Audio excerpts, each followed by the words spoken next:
think it was probably my third day, literally at work, and I said, you know what, I just got to go a little, I'm probably ahead of myself, right? I shouldn't be thinking this, but I'm going to do something. I want to go after these young business professionals, and no one is changing the game. There's no advertising, there's no social media, it's recruiting is the way it's been forever. So I said, I'm going to go out and I'm going to get just the young individual that would really resonate with all these other young people that I'm trying to get in the door. And one of the girls that worked with me said, oh, Justin Tucker, I'm in love with him. He's on the cover of GQ magazine. And I said, you know what? Let me get him.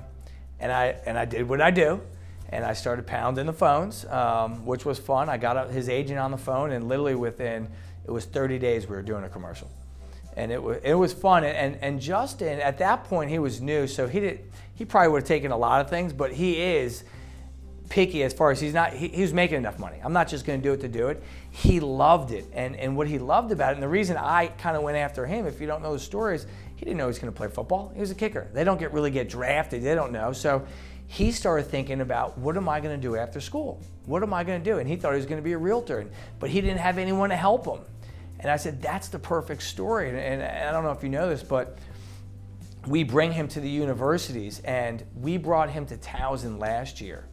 Towson's career fair gets 600 to 700 people. We got 900 to come see him. So what do you think happened the next year we did? So that was the first year. 50 employees were begging me to come along to recruit there. So it just worked out perfect. The commercial was aired on Monday Night Football. It gave us credibility. You know, this company's for real, they're not messing around, but it was just the perfect match. He's a good guy, and he believes in it. I mean, he really didn't know what he was going to do. And he tells the speech he couldn't buy Taco Bell. He didn't know who was going to help him. And in his speech, and I love it, and he means it, he says, I wish I had a company like University Recruiters that I could have went to out of school that told me the truth. The good, the bad, the ugly. It's not always good. You know, sometimes the truth hurts, but you need to know, so when you get out there in the real world, you're ready for it. I just, from day one, I've been selling, you know, whether it was, you know, selling hot dogs on the corner when everyone had a lemonade stand. I would make hot dogs, and the garbage men would come by. I was living in New York, and I would make 20 bucks. It kind of parlayed into college. Crazy story. It was Preakness, and it called for rain. And I looked at my roommate, and I said, get in the car. I said, what are we doing? And we went to every dollar store. Every dollar store. I bought every poncho they sold. I had at least 10,000 ponchos that, by the way, were 2 for $1. I sold each one the day of Preakness within 30 minutes for $5. And this was sophomore year in college. I said, this is what I'm going to do. And it was just the chase, the excitement, and you know, I do believe, I don't know if I could sell something I don't believe in. I don't think I can get the passion behind it. I could probably sell it, but you know, it's what I love to do. You know, and if you do it right and you help someone, there's no better feeling. You know, I closed a lot of loans for a lot of people, and that felt good. You know, taking people from a situation that maybe they needed it, but you know, finding someone an opportunity and seeing their face light up when they get the offer letter, you know, could be fresh out of school or 20 years in the business, is exciting, and it drives me. So, you know, to your point, do I think I was born sales? Yes, and more so on the recruiting side. The future is exciting. You know, I'm reading a book now called The One Thing by Gary Keller, who started Keller Williams, and it's really gotten me focused. You know, as a sales guy, it's, you know, the guy who tries to catch 2 rabbits catches none. So I'm really trying to focus 2017 on one initiative, which is the business development side. It's explosion time. I mean, it really is. We haven't even made cold calls to clients yet. You know, and we have 45, 50 different clients.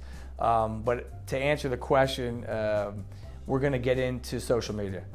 We're going to be the first recruiting firm that really goes all in, because I honestly believe that you have to go where your people are. And I could tell you where they are probably 20 hours a day, right here. And I'm going to be in their face all day long. So the answer to the question is growth, right? That's what everyone wants to say. But I think if I'm using my new tool, be focused on one thing, it's going to be conquering this game through social media. Hustler. You know, they would say nonstop grinder. which is good. Giver. I don't care. It's not about getting something back. I do it because I enjoy it. I'll take my time out of the day to help anyone. I get calls all the time, and sometimes they're not fun calls. A buddy who was making $200-300 grand just lost a job, and I'm the first call. So I think that they could trust me. Everything in recruiting is what you tell me has to stay with me, because you're still working. So I would think they would say that. Probably I got to where I got to, not the smartest guy out there, but I'm going to outwork you. That's for sure. I believe in culture before almost anything, especially at my company. And when I bring on new clients, I want to know their culture. And sometimes I think I'm being too nosy, but it's so important. The culture at university recruiters is, I want to treat you like an adult, so work like one. I don't need to be down your throat. Unless I need to be, then you shouldn't be here. Because I have one mission, is to grow my business. And if I need to babysit you, we have a problem. So the culture really is, I'm not going to ask you where you're at. I'm not going to ask you what you're doing. Get the job done. And if you act like an adult, then I'm going to treat you like an adult. And it just makes for a fun environment, loud, energy. People come in, everyone's on the phone cranking because they all buy in and believe my model. And if they don't, they're not there. So what you see right here, there's 10 other ones in my office, just as passionate about what they do. And do I always get it right? No chance. I wish I did. But I could tell you, when I recruit somebody, I make sure that recruiting is what they're excited about. This isn't a stop on the resume. And you find out real quick, within days, that they're just here for a job. So, right now the culture is just energized. They see the future, they get it. I had 3 people that started with me 3 weeks in.